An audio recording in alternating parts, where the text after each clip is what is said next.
নমস্কার বন্ধুরা, আপনাদের স্বাগতম ইনফিনিটি স্টোরি বক্সে। আমি পার্থ দাস। আজ আপনাদের শোনাবো আমার লেখা প্রথম বাংলা গল্প। এই গল্প শুধু ভয়ের নয়, এই গল্প প্রকৃতির, এই গল্প মানুষের ভুল আর মুক্তির, আর এমন এক রহস্যের যেখানে শুকিয়ে যাওয়া গাছও আবার প্রাণ ফিরে পেতে পারে।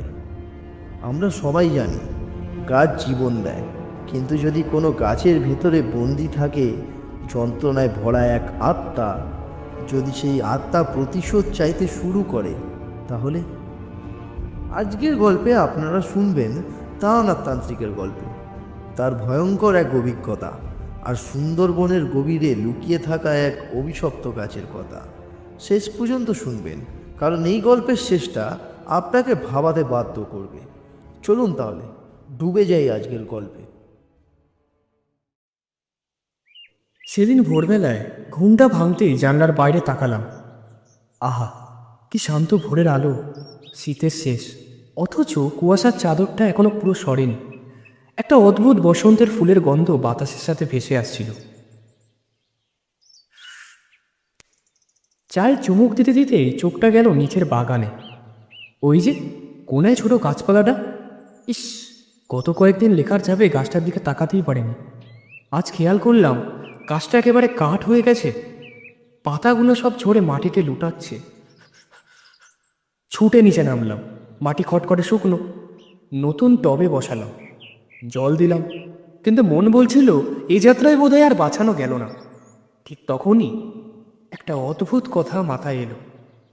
তারানাথ, মৃত্যুর মুখ থেকে যদি কেউ একে ফেরাতে পারে, তবে সে একমাত্র একজনই।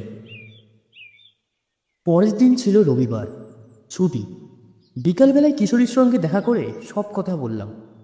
সে তো উত্তেজনায় লাফিয়ে উঠল। চলো না বিভূতি, আমাকেও নিয়ে চলো। ঠাকুর মশাই যদি পারেন তাহলে এটাই হবে প্রমাণ। পরদিন বিকালে আমরা দুজন মিলে যাত্রা করলাম তারানাথের বাড়ি। তারানাথের ভাঙাচোরা পুরানো বাড়িটা সামান্য অন্ধকার, উঠোনে ধোয়া ওঠা হুকু, আর সে নিজে যেন রহস্যের মূর্ত প্রতীক। আমি গাছটা হাতে নিয়ে বললাম, তারানাথ বাবু, এই দেখুন, আমার বড় শখের গোলাপ গাছটা একদম শুকিয়ে গেছে। দেখুন তো, আপনার ঝুলিতে একে বাঁচানোর কোনো উপায় আছে কিনা? তারানাথ চোখ ছোট করে গাছটা দেখল, কিছুক্ষণ ভাবল, তারপর বলল, এ বাবা, এটা তো পুরো মরে গেছে। একে বাঁচানো তো সহজ হবে না। না না, ও কথা বলবেন না। আপনি যদি না পারেন তাহলে আর কে পারবে বলুন? আমার শেষ ভরসা কিন্তু আপনি। হ্যাঁ ঠাকুর মশাই, আপনার ওপরই ভরসা। ঠিক আছে, ঠিক আছে, তোমরা বসো, আমি এটাকে ভিতরে নিয়ে যাচ্ছি। ওই বলে টপটা তুলে ঘরে চলে গেল। 10 মিনিট পর ফিরে এসে বলল, সামান্য সময় লাগবে, গাছটা ঠিক হয়ে যাবে। এর মধ্যে তোমাদের একটা ঘটনা শোনাই। অনেক দিন আপনার এই হাড় হিম করা অভিজ্ঞতার কথা শোনা হয় না। একটা একটা নতুন গল্প বলুন না আজ, সময়টা কেটে যাবে। হ্যাঁ, গল্প শুনলেই তো সময় কাটবে। তারানাথ হুকো টেনে ধোয়ার কুণ্ডুলি ছাড়ল। একটা ঘটনা আছে, আজ থেকে 25 বছর আগের। সম্ভবত তোমাদের কাউকে বলিনি কখনো। গাছ যেমন মানুষকে বাঁচিয়ে রাখে, ঠিকই তেমনি গাছ কখনো কখনো মানুষের মৃত্যুর কারণও হতে পারে। কি সব বলছেন? গাছ আবার মানুষের মৃত্যু ঘটাবে কিভাবে? কি সব আজগুবি কথা! কোথাতেই যে ঠাকুর মশাই পান। সেটাই তো আজ বলবো, ধৈর্য ধরে শুনতে হবে। আমরা দুজনে চুপ করে বসলাম। তারানাথ বলতে শুরু করলো, সেদিন দুপুরবেলা উঠানে বসে হুঁকো খাচ্ছিলাম। হঠাৎ দরজায় কড়া নাড়ার শব্দ পেলাম। দরজা খুলে দেখি একজন পিয়ন দাঁড়িয়ে আছে। আপনি কি তারানাথ চক্রবর্তী? আপনার নামে একটা চিঠি এসেছে। চিঠিটা হাতে নিয়ে খুলতেই দেখি আমার ছোটবেলার বন্ধু নরেনের লেখা। প্রিয় তারানাথ, কেমন আছিস ভাই? জানি এতদিন যোগাযোগ না রাখায় তুই নিশ্চয়ই আমার ওপর খুব রাগ করে আছিস, কিন্তু কি করব বল, সংসারের চাপে সব ভুলতে বসেছি। এখন মনটা খুব ক্লান্ত রে, শরীর আর টানছে না। তাই ভাবলাম সুন্দরবনের গভীরে 2 দিন ঘুরে এলে যদি মনটা একটু হালকা হয়। তুই যদি আসিস তাহলে আমার এই শেষ ভ্রমণটা পূর্ণ হবে। 2 দিন পরে আমি রওনা দিচ্ছি পটুখালিতে। তোর জন্য অপেক্ষা করব, আসবি তো ভাই? ইতি তোর নরেন। চিঠিটা পড়ে আমার চোখ ভিজে গেল। বন্ধুত্বের টান তো আর সহজে যায় না। পরের দিনে আমি রওনা দিলাম সুন্দরবনের পথে। দুপুর নাগাদ পৌঁছালাম পটুখালিতে। নরেন নদীর ধারে নৌকো নিয়ে দাঁড়িয়ে, মুখে সেই চিরচেনা হাসি। তারানাথ, তুই এসেছিস? আমার বিশ্বাস ছিল তুই ঠিক আসবি। তুই তো আর আমাকে ফেরাতে পারিস না। চল, আজই আমরা নদীর একটু ভেতরে যাব, দেরি করা যাবে না। নদীর উপর কাঠের নৌকো, দুই পাশে ঘন গাছ, অদ্ভুত পাখির ডাক। সুন্দরবনের গভীরতা যেন মনকে গ্রাস করে নিচ্ছে। কিন্তু নরেনের মুখে সেই আনন্দ ছিল না। চোখে ছায়া আর মুখে ভয় নিয়ে সে দাঁড়িয়ে আছে। তারানাথ, আমার মুখের দিকে ভাবে তাকাচ্ছিস কেন? আমি তাকে জিজ্ঞাসা করলাম, কি হয়েছে তোর? তোর মুখে তো ফ্যাকাশে কেন? নরেন কয়েক সেকেন্ড চুপ রইল, তারপর বলল, আসলে আসলে আমি আর বাঁচব না রে। আমি মরতে চলেছি। মরতে? কেন? বিশ্বাস কর, একটা একটা গাছ একটা গাছ আমাকে মারবে। আমি হতভম্ব হয়ে রইলাম। হাসিস না তারানাথ, আমি পাগল হইনি। ওই গাছটা, ওটা মরে গিয়েও বেঁচে আছে। আমি প্রথমে ভেবেছিলাম ও হয়তো পাগল হয়ে গেছে, কিন্তু নরেন যা বলল তা আজও ভুলতে পারি না। নরেন বলল, গাছের গায়ে দগদগে লাল দাগ, ফাটলের ভিতর থেকে পচে গন্ধ বেরোয়।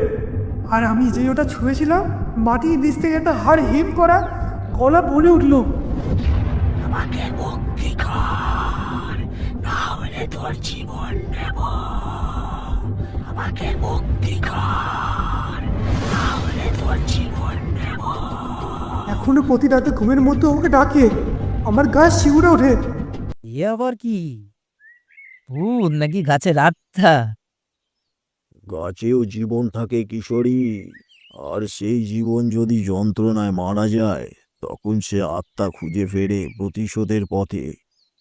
আমরা নৌকা থামিয়ে ভেতরে ঢুকলাম। ভোরের সূর্যটাও সেখানে পৌঁছায় না, দুপাশে কেবলমাত্র ঘন অন্ধকার। হঠাৎ নরেন থেমে গেল, ইশারা করে বলল, ওই যে, ওই রে তারানাথ, উঠেছি গাছ। দেখ দেখ, ঢালগুলো কেমন মুচড়ানো, যেন যন্ত্রণায় কুকি উঠছে। আর ওই দেখ, ফাটুরের ভেতরে রক্তের মতো লাল আভা। আমি তাকাতেই শীতদাঁড়া ঠান্ডা হয়ে গেল। একটা বিশাল শুকনো গাছ, ডালগুলো মোচড়ানো, যেন যন্ত্রণায় কুকিয়ে উঠছে। শেকড়গুলো বাইরে উঠে আছে, ফাটলের ভেতরে লালচে আভা। মনে হলো গাছের গায়ে জমে থাকা রক্ত।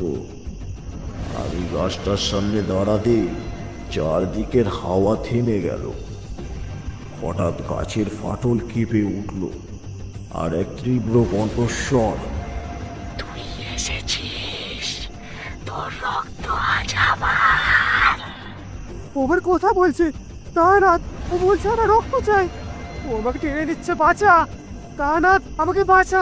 আমি মরতে চাই না, বাঁচা আমাকে। নরেন মাটিতে লুটিয়ে পড়ল। আমি সঙ্গে সঙ্গে একটি মন্ত্র রক্ষা বৃত্ত তৈরি করলাম। তামাকের আগুন মাটিতে ছুঁয়ে মন্ত্র করতেই লাল অগ্নিবৃত্ত আমাদের ঘিরে নিল। গাছের ছায়া আগুনে ধাক্কা পেয়ে পিছিয়ে গেল। আমি গর্জে উঠলাম, কে তুই? কি নাম তোর? আমি ছিলাম এই বনের রক্ষক। মানুষ আমাকে হত্যা করেছে। আমার রক্ত শুকিয়ে গাছের দেহে বন্দি। নরেন সেই খুনির বংশধর। তার রক্ত না দিলে আমার মুক্তি নেই। আমি বুঝলাম এটা রক্তের প্রতিশোধ, একটা পুরনো অভিশাপ। আমি মন্ত্রপাঠ বাড়াতে লাগলাম। বন থেকে ঝড় উঠল, গাছের ফাটল থেকে আগুনের আভা বেরাতে লাগলো। নরেন কাঁদতে কাঁদতে বলছিল, তারানাথ, আমাকে বাঁচা। আমি মরতে চাই না, বাঁচা আমাকে। আমি চোখ বন্ধ করে তান্ত্রিক মুদ্রা ধরলাম। নিবন্ধ নাশ করো, আত্মাকে মুক্ত দাও।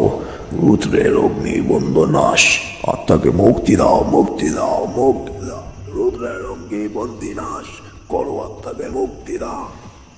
এক ঝলকে আলো ফেটে বেড়ালো, গাছটা কেঁপে উঠল, তারপর ধীরে ধীরে ভেঙে পড়ল। ফাটল থেকে কালো ধোঁয়া বেরিয়ে আকাশের দিকে মিলিয়ে গেল। একটা অদ্ভুত শান্তি নেমে এলো চারপাশে। নরেন হাঁটু গেড়ে বসে পড়ল। তার মুখ থেকে যেন মৃত্যুর ছায়াটা এবারে সরে গেছে। নরেন বলল, তারানাথ, ওটা ওটা কি চলে গেল? আমার আর দম মন্দি লাগছে না।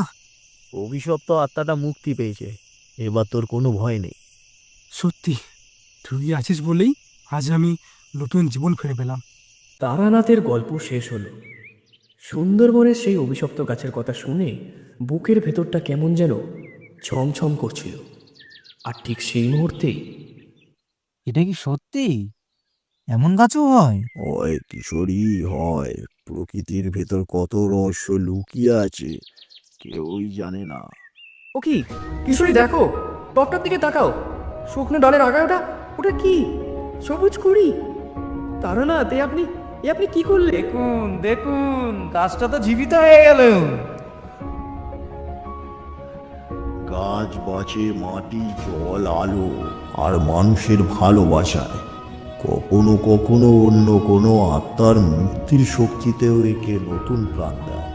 সেদিন সেই নতুন কুড়িটার দিকে তাকিয়ে মনে হলো, গল্পের সেই অভিশপ্ত আত্মার মতোই আমার এই গোলাপ গাছটাও যেন নতুন জীবন ফিরে পেল। এতক্ষণ শুনছিলেন তারানাথের নিষিদ্ধ গাছ। গল্প পাঠে এবং বিভূতির গলায় সৈকত, নরেনের চরিত্রে বিনয়, কিশোরীর গলায় গৌতম। তারানাথ গাছের আত্মা, পিয়ন এবং গল্পের সূত্রধার আমি পার্থ। তাহলে আবার পরের সপ্তাহে ঠিক এই সময় গল্প পেতে হলে আমাদের চ্যানেলটা সাবস্ক্রাইব করে ভিডিওতে একটা কমেন্ট করে লিখুন যে পরের গল্প কিসের উপর দরকার। নমস্কার।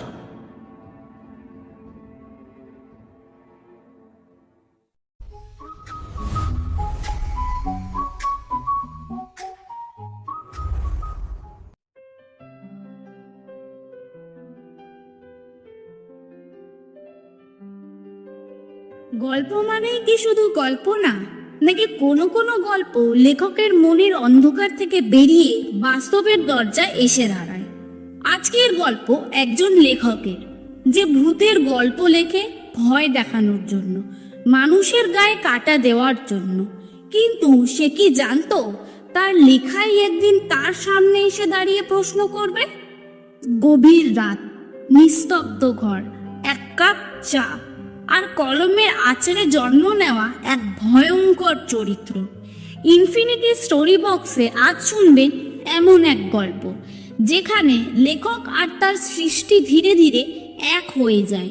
তাহলে চলুন শুরু করি আজকের গল্প, ভূতের লেখক।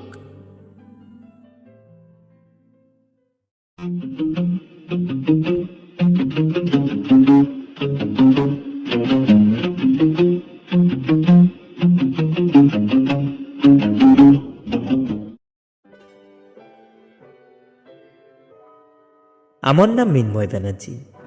আমি থাকি কলকাতার বেলেঘাটা নামক স্থানে। আমার বয়স এখন 23 বছর। এই কিছুদিন হলো যাদবপুর ইউনিভার্সিটি থেকে আমি গ্র্যাজুয়েশন কমপ্লিট করলাম। পড়াশোনার পাশাপাশি খেলাধুলাও আমি খুব দক্ষ। কিন্তু আসল বিষয় হলো, এই ছোট্ট বয়সের মধ্যে আমি গল্প উপন্যাস লিখতে লিখতে যেসব খেতাব পেয়েছি তা হয়তো খুব কম মানুষই অর্জন করতে পারবে। আসলে আমি একজন লেখক, কিন্তু আর 5টা লেখকের মতো আমি কোনো রোম্যান্টিক ও ওইসব কমেডি লিখি না। আমি লিখি গল্পের রাজা, ভূতের গল্প। আমার পছন্দকর লেখক হলেন ইংলিশ লেখক শেরিডান লে ফানু ও স্টিফেন কিং।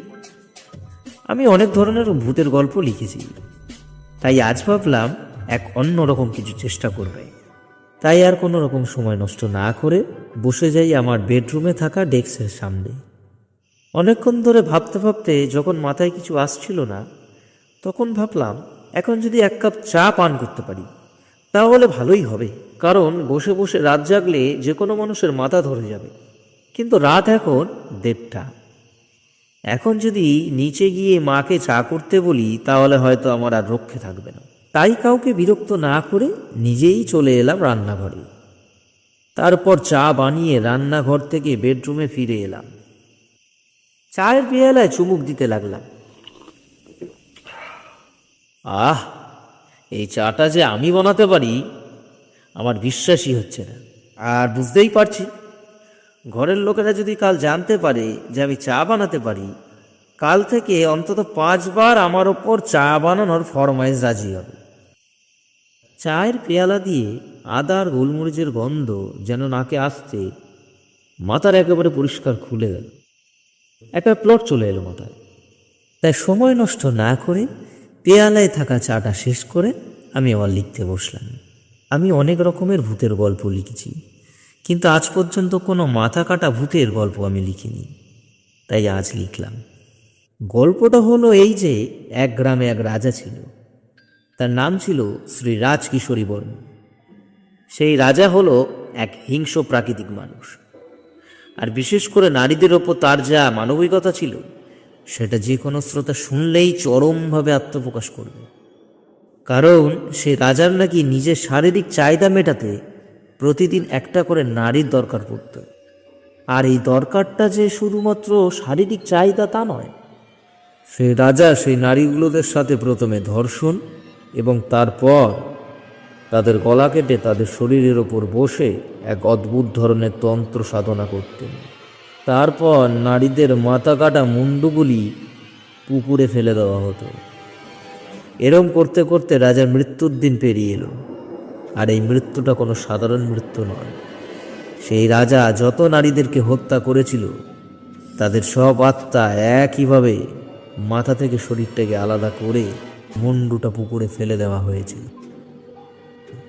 তারপর প্রায় 150 বছর পর নাকি সেই রাজার গ্রামে সেই একইভাবে নারীদের মৃত্যু হওয়া চালু হয়েছিল। একসময় এই মৃত্যু এতই বেড়ে গেছিল যে মানুষ এই গ্রামটিকে ছেড়ে পালিয়ে যাওয়া শুরু করল। পুরো গ্রাম শূন্য বসতি করে সেই রাজা আবার নিজের রাজ্য তৈরি করল। কিন্তু এ রাজ্য কোনো সাধারণ রাজ্য ছিল না। এটা ছিল শত শত গলা কাটা নারীদের রাজ্য। আর সেই রাজ্যের রাজা ছিল শ্রী রাজকিশোরী বর্মন। গল্পটা লিখে মন দিয়ে পড়ছিলাম। গল্পটা ভীষণ ভয়ঙ্কর হয়েছে। খুব ভয় ভয় করছিল আমার। তার মধ্যে বাইরে বৃষ্টি শুরু হলো। খোলা জানালাটা আমি দিয়ে এসে আবার ডেস্কের সামনে বসলাম। এমন সময় আমার কানের পেছন থেকে কে একজন কর্কশ গলায় কেশে উঠল। আমার হৃদয় স্পন্দন একেবারে বন্ধ হতে লাগলো। আমি এক প্রকার চমকে উঠলাম। পেছনে ঘুরতে যাব, ঠিক তখনই পেছন থেকে কে একজন বলে উঠল, নানা ব্যানার্জি মশাই, এই দিকে একদম ঘুরবেন না। যদি নিজের ভালো চান তাহলে ওই দিকেই ঘুরে থাকুন। কথাগুলো শুনে আমার বুকের ভেতরটা কেঁপে উঠল। আমি বললাম, কিন্তু কে আপনি? আপনি কোনো চিন্তা করবেন না, আমি আপনাকে কিছুই করব না। কারণ আপনি হলেন আমার সৃষ্টিকর্তা। আর সৃষ্টিকর্তার সাথে যদি কিছু করি তাহলে হয়তো নরকেও স্থান পাবো না। আমি বলি, সৃষ্টিকর্তা? আমি আপনাকে এত তাড়াতাড়ি ভুলে গেলেন? আপনি তো আমার হাত দিয়ে অকারণে কত নারীকে ধর্ষণ করিয়েছেন, কত নারীকে অকারণে মৃত্যু দিয়েছেন, আর সে কিনা আপনি আমাকে চিনতে পারছেন না। আমি ভাবলাম, কিসব বলছেন ইনি? আমি এসব কবে করলাম? আমি তাকে বলি, আমি এইসব কবে, কখন, আপনি কি বলুন তো? আমার নাম রাজকিশোরী বর্মন। আমার বুকের ভেতর এক প্রকার বাজ পড়ল। আমি ভাবছি, কিসব হচ্ছে এইগুলো? আমি যেটা ভাবছি সেটা যদি সত্যি হয়, তাহলে এই ব্যক্তি আমার এক্ষুনি সৃষ্টি করা গল্পের ক্যারেক্টার রাজা রাজকিশোরী বর্মন। এটাও কি হতে পারে? কিন্তু আপনি গল্প দিয়ে কি করে মানে? কেন? আপনি যদি গল্পে আমাকে তৈরি করতে পারেন তাহলে বাস্তবে নয় কেন? কিন্তু তাহলে আপনি আমাকে পেছনে ঘুরতে বাধা দিচ্ছেন কেন? আমি আপনাকে দেখতে চাইছি। আমি বিশ্বাস করতে পারছি না শ্রী রাজকিশোরী বর্মন। আপনি ভুলে যাচ্ছেন মিস্টার ব্যানার্জি, আপনি গল্পে আমার গলাটাও বাদ দিয়ে দিয়েছেন। অতএব আমি আমাকে দেখতে কোনো রকমের বাধা আপনাকে দেব না, কিন্তু তার আগে আপনি সিদ্ধান্ত নিয়ে নিতে পারেন। আমার এই মাথা কাটা চেহারাটা দেখে আপনি যদি হুট করে হার্ট অ্যাটাক রোগে মারা যান, তার জন্য দায়ী থাকবেন শুধুমাত্র আপনি নিজে। আর সেটা কি আমি আপনাকে হতে দিতে পারি? কারণ আপনি যে আমার প্রভু। আমি কি বলবো বুঝতে পারছিলাম না, কিন্তু ওনার কথা শুনে যতটুকু মনে হলো যে উনি আমাকে শ্রদ্ধা করেন। হয়তো কোনো খারাপ মতলবে উনি আসেননি। তাই একটু একটু করে স্বস্তির নিঃশ্বাস নিতে নিতে বললাম, তা আপনি আজ আমার কাছে কি মতলবে এলেন?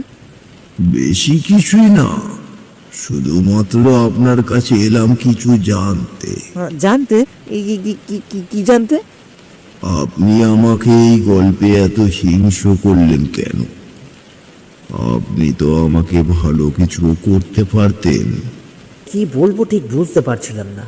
কানের পেছনে তার নিঃশ্বাসের আওয়াজে কানটা শো শো করছে, বুকের ভেতরটা ডিপ ডিপ ডিপ ডিপ করছে। সে আবার বলল, কই কিছু বলছেন না কেন? উত্তর দিন ব্যানার্জি মশাই, উত্তর দিন। শুকনো মুখে বললাম, এটা একটা গল্প, আর আমি এত কিছু ভেবে লিখিনি। আমি শুধুমাত্র পাঠকদের ভয় পাওয়ানোর জন্যই এটা লিখেছি আর কি। কিছুক্ষণ নিঃশব্দ থাকার পর সে বলল, আচ্ছা, আপনি খুব ভূতের গল্প পছন্দ করেন তাই না? আমি বললাম, হ্যাঁ, কিন্তু কেন? তা কোনোদিনও ভূত দেখেছেন? মাথা নেড়ে বললাম, না দেখিনি। না দেখেই গল্প লিখছেন? যদি দেখতেন তাহলে কি করতেন? আর কি, সেদিনই লেখার ইতি টানতে হতো বোধহয়। কিন্তু কেন, সেটা কি জানতে পারি? আমি তার প্রশ্নে তাকে বলি, কারণ আমি আমার কল্পনাগুলোকে খালি দেখা ভূতের মধ্যেই হাবুডুবু খেতাম। এর বাইরে যাওয়াটা খুব কঠিন হয়ে যেত। আর না দেখা জিনিসকে আমি আমার মতো করে বানিয়ে লিখতে পারি, এতে ভারী সুবিধে আছে।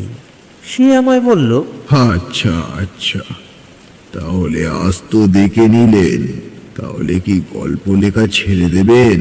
আমি বললাম, কিন্তু আমি যে এখনো তো আপনাকে দেখিনি। তাহলে কি দেখবেন? আমি থতমতকে ফ্যাকাশে মুখে বললাম, না না না না, ভুল করেও না না। এক প্রকার সে হালকা হাসি হেসে বলল, আজ যদি আমি আপনাকে মারার উদ্দেশ্যে আসতাম তাহলে আপনি কি করতেন? একটা বাঁকা হাসি হেসে বললাম, আমরা হলাম গিয়ে লেখক। আমরা আপনাদের এই জগৎ সংসারে ভয়ঙ্কর করে তুলেছি। আপনাদের নাম শুনলে ধনী গরিব, শিশু বুড়ো, রাজা প্রজা, দুর্বল পালোয়ান সকলেই ভয়ে অস্থির হয়ে যায়। এটা বুঝি ভালো লাগে না? বেশি বাড়াবাড়ি করার চেষ্টা করলে আপনাদের এমন দুর্বল বানিয়ে গল্প লিখে বাজারে ছেড়ে দেব, যেখানেই যাবেন সেখানেই মার খাবেন। তাই আপনারা আমাদের জীবনে মারতে পারবেন, কারণ আপনারাও জানেন লেখক কি জিনিস।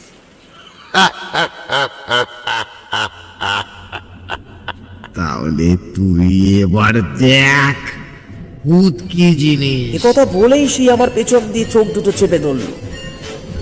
আর হাত দুটো আগুনের মতো প্রচন্ড গরম, আর আমার চোখ দুটো আগুনে ঝলসে যাচ্ছে।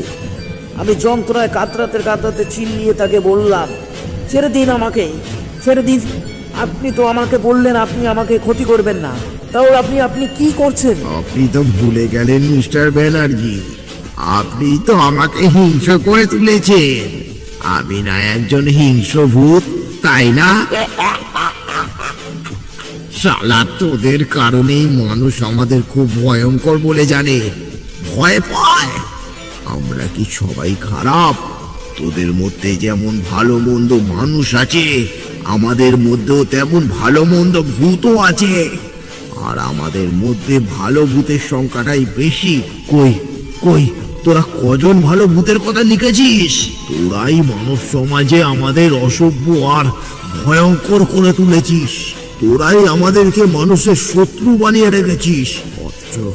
অথচ আমরাও চাই মানুষদের সাথে বন্ধুত্ব করে চলতে, কিন্তু কিন্তু তোদের জন্য পারি না তোদের জন্য। এতে তোদের ওপর আমার কতটা নাখোশ তা অচিরেই টের পাবি। আমি যন্ত্রণায় কাতরাতে চিল্লিয়ে তাকে বললাম, ছেড়ে দিন আমাকে, ছেড়ে দিন। আপনি তো আমাকে বললেন আপনি আমাকে ক্ষতি করবেন না, তাও আপনি কি করছেন? তারপর আমার চোখ দিয়ে হাতটি নামলো, কিন্তু ততক্ষণে অনেক দেরি হয়ে গেছে। আমি কিছু আর দেখতে পারছিলাম না। তারপর সে বলল, মনে রাখিস, ভূতেরা কাউর দাস হয় না। তোদের মতো মানুষেরা হলো ভূতেদের দাস, আর ভূতেরা তোদের প্রভু। এটা মাথায় রাখিস।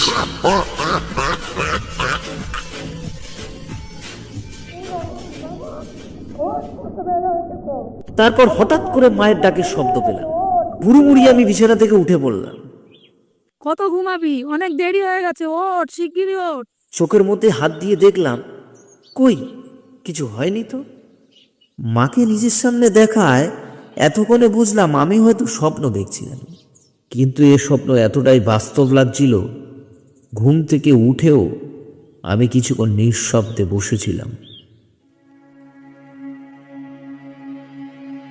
পরের দিন থেকে আমার শরীরটা মোটেও ভালো যাচ্ছিল না, কারণ গতকাল রাত থেকেই জানি না আমার চোখ দুটি ফুলে উঠেছিল, কুটকুট করছিল এবং জ্বালা করছিল এবং লাল হয়ে ফুলে উঠেছিল জায়গাটা।